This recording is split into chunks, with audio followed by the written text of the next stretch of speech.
Up to news time, Marine police were escorting scores of persons from Maiden who were partying today despite warnings against such gatherings. One video circulating online shows yacht raves, liquor and flagrant breaches of COVID-19 protocols. Giovanni Dennis tells us more.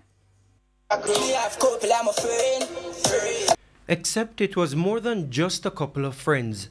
From the evidence of this video, widely shared online today, there were scores of revelers gathered on several yachts on some of the country's popular quays. In this video shared with TVJ News by the Marine Police, scores of persons can be seen dancing in the water at Maiden Quay, surrounded by at least 20 yachts. The Marine Police shut down the gathering at Maiden Quay today, and up to news time, 30 persons were stranded, waiting for boat taxis to pick them up.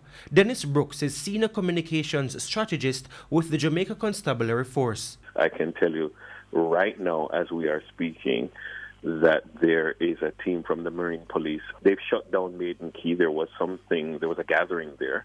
They've shut it down. When was that gathering? As we speak, there are yachts on their way back to mainland because we have shut it down. There are at present about 30 people who are still on Maiden Quay because some of them utilized boat taxis, and so they're waiting on the next trip to come and remove them. At the time of our interview, Mr. Brooks could not confirm whether anyone was charged or warned for prosecution under the Disaster Risk Management Act. I can't confirm at this time yet how many such prosecutions have taken place or are likely to take place. That is something that I possibly can tell you tomorrow. Can you say whether any or how many have been warned for prosecution?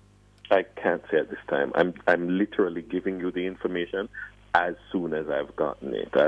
I spoke with the Marine Police, who one person was speaking to me while using binoculars, watching people come back.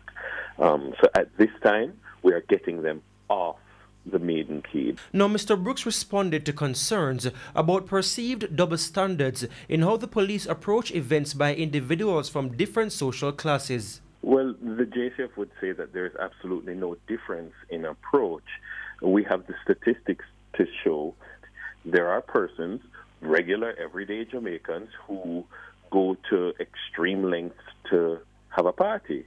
And some of those persons do it in some deep rural areas, and it is very difficult for us to find them. And we have seen the stories that even your station has carried in that regard.